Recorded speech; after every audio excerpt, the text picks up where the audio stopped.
Hi, I'm Mrs. B and this is my daughter, Sadie. and she's here today to help me show you how easy it is to create some beautiful watercolour artworks. Ready to get started? Yeah. Okay.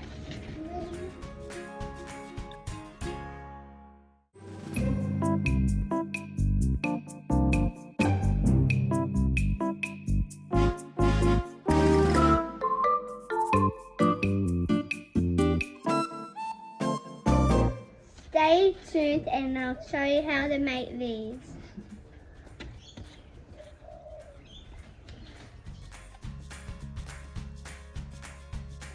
It's so much fun and it's so easy. The materials you need for this task. They are some watercolour paints. You'll need some watercolour paper, which is just a bit thicker than normal paper. You'll need a pencil. You'll need a few different sized brushes with some clean water to use the watercolours.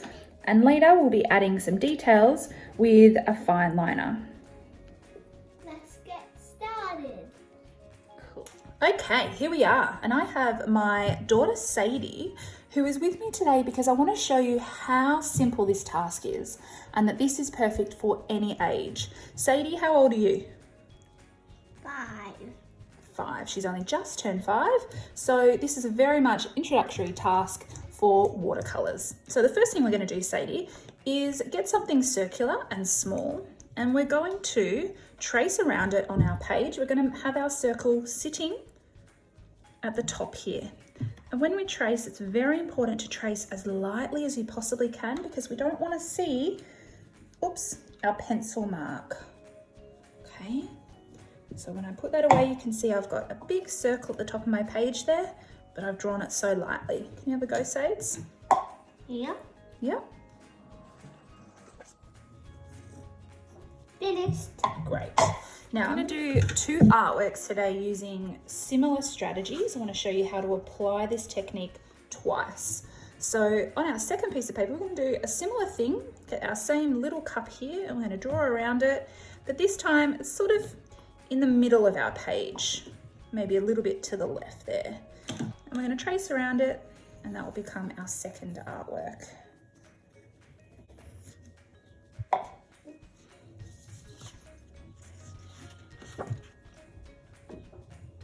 Did it. Excellent. So let's leave that one to the side. We'll do that next. Alrighty, we don't need the cup anymore, but we do need our paintbrushes. I'm going to use a medium-sized brush. And our biggest friend today is our container of water. If you use watercolours with not enough water, you are pretty much just colouring in. We want to use the water to make the colours blend and bleed and look beautiful on our page. So, you ready to go, Sadie? Yes. Great. We are going to paint this entire page, but not our circle. We're going to leave the circle white, so no paint in here. Just out here. Make sense? And we're going to use yellows and greens and blues. Okay? The reason we're using yellows and greens and blues is because they're all harmonious colours. So when we are blending the colours together, they are going to blend really nicely. So Sadie, I'm going to start off with no colour at all. I'm actually just going to paint, there's a little bit of blue still on my brush. I'm just going to paint a bit of water on the side here. I'm not going to go into this circle. I'm going to paint around my circle as best I can and grab some paint on my paper. Done. Great. So now we're going to get a bit of blue on our brush and we're just going to add some blue to our wet water.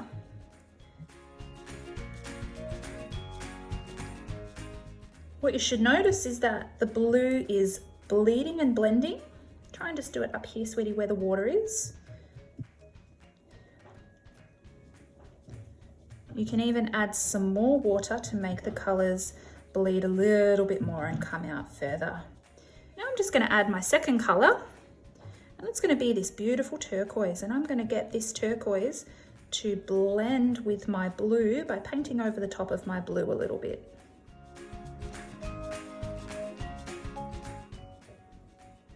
Yeah. Yeah, so paint over the top of the blue a little bit around the corner here because the colours will blend really nicely. Perfect. What's blend mean? Good question. It means that the colours merge together really nicely. Merge. It means that the colours sort of become friends like this. It's not just one colour. They're kind of merging together. Can you see that there? And that's a really good thing about watercolours. All right, next bit. We're going to continue this, but we're going to bring the water around to the other side. Remember, we're not painting inside our circle here. We're just painting with water now, Sadie. Again. And you can continue to put some colour over the top here. I might add a bit of green. You can pretty much do any colours you want within this greeny, bluey, yellow family. And to blend, you're sort of bringing the colours on top of each other, making sure that it's super watery.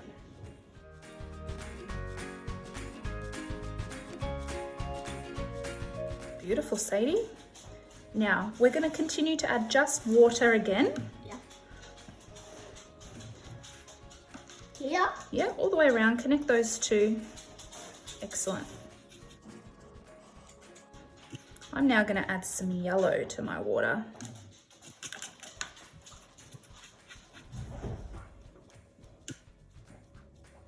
There. Bring it all the way down with lots of water. Water first, sweetie, that's it.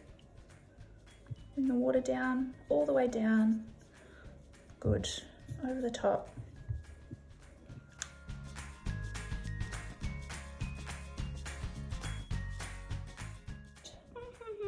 Perfect. All right, wonderful. Excellent, Sadie. Well, we're going to now leave this to dry. It will take a little while to dry, not too long, so we need to carefully place it somewhere. All right. There we go. So now we have our second piece of paper, and we're going to do something similar in that we're not going to paint inside this circle again, okay, Sadie? We're going to paint around it. So, but this time we're going to do a darker line up the top, coming down, making it blend to a different color down the bottom. So what I'll show you now, let's start with our blue again. And I'm going to paint a nice dark watery blue. All right, it needs to be really watery, just like that. Can you do that for me, please? Sure. When did you do it? Yeah, no, just a nice big blue stripe. Blue. Water first? No, just blue. It's a different technique I'm showing you. So girl, get a little bit more paint on your brush, so really rub the brush into the paint. That's a girl. Okay.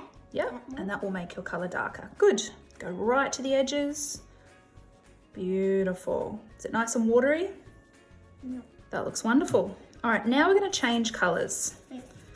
We're going to get a nice watery pink. And now, have a look at this, Sadie. I'm going to swipe my brush, just sort of overlapping the blue.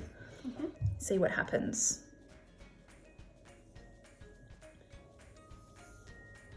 Remember, don't paint over your circle there. There. Good, and we're continuing the pink down. We're trying to paint in a nice stripy kind of line. Perfect, and avoiding this circle if you can. I'm going to just paint a little bit over that lighter pink and the colours blend. Remember that word blend? Blend, and I'm going to continue this darker pink down. Now this will not blend if the colours aren't watery enough. So water is your best friend when using watercolours because it can help you to merge the colours. Not our best friend. It is when we're using watercolours. Oh, look at that. Lovely. We're going to add one lucky last colour. You can use whatever colours you want at home. They just need to sort of mix nicely together. So I'm going to go a bit darker down the bottom here. Merge them again, blending them again, Sades, yeah? Excellent. Painting a nice horizontal sweeping motion like that right to the edges. Wonderful. All right, we're going to let that dry as well. It's nice and dry, isn't it? Yeah.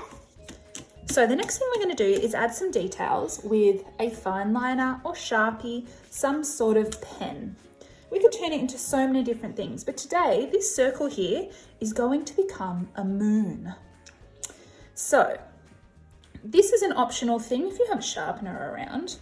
What I'll get you to do is just put a few pencil shavings on the side of your moon. So we've got the shavings here, and we're just going to lightly smudge them just around the side, using our fingers to go around the edge of our moon.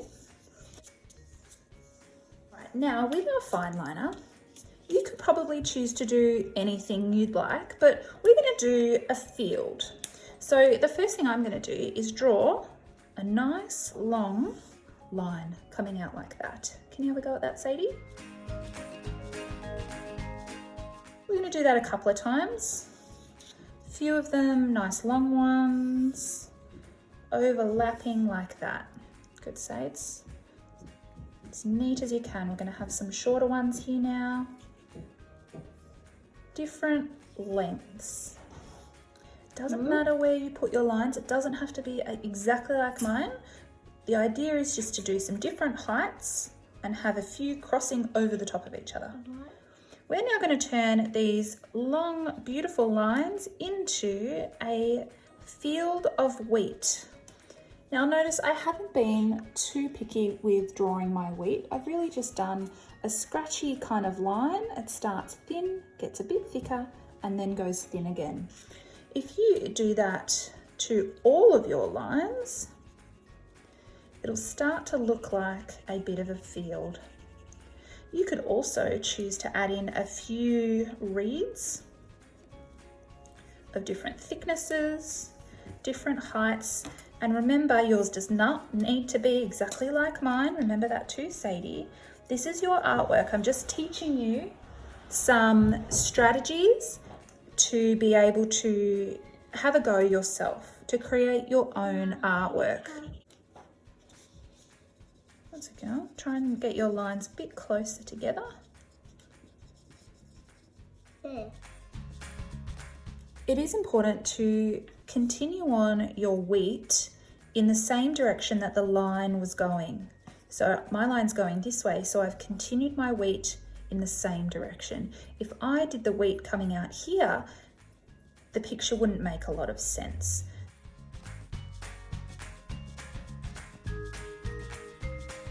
All right, as a lucky last detail, we're going to put a few birdies in the sky, flying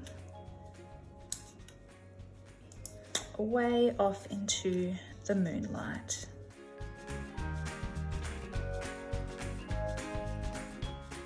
Did it? Good.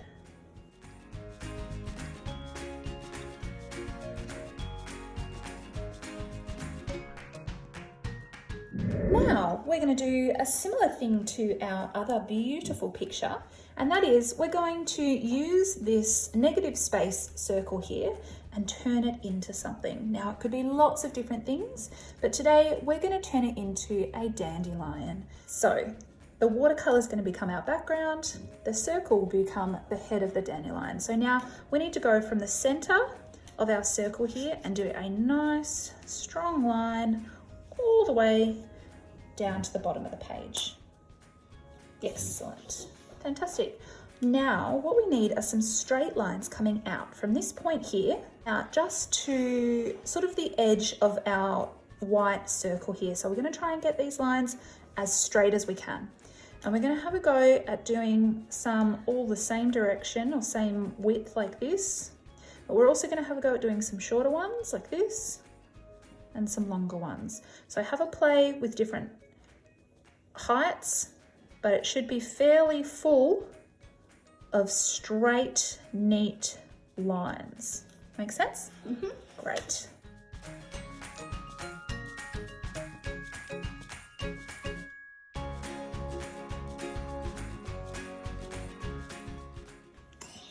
Great. Now, we're not quite finished yet. On a dandelion, these little whispery bits have little details on the end. They're kind of like crosses. So let's just take some time to do tiny little crosses on the end of our lines. The cross should be teeny tiny and go on the end of the line there. That kind of suggests that our dandelion little fireflies are sitting out like that. Once your dandelion looks a little bit like this, you might choose to do the final step, and that is draw a couple of lines with crosses on the end, floating away as dandelions do, pretending that your dandelion has started to lose some of its little fireflies from itself and they're flying off into the wind. The last thing we're going to do in the corner here is sign our name or our initials for a beautifully completed watercolour picture.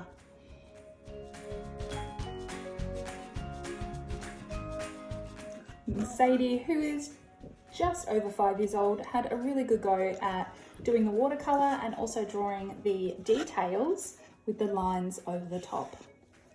So as you can see, I think anyone can have a go at this task. Well done, Sadie. It's as simple as that. Thank you for joining Sadie and I today, and I hope that you subscribe to the Artlife YouTube channel because I'll be posting 2 episodes per week for you to learn how to do some really fun and easy art at home. Please make sure you also comment and like below, and I'll have a go at giving you a message back. See you, everybody.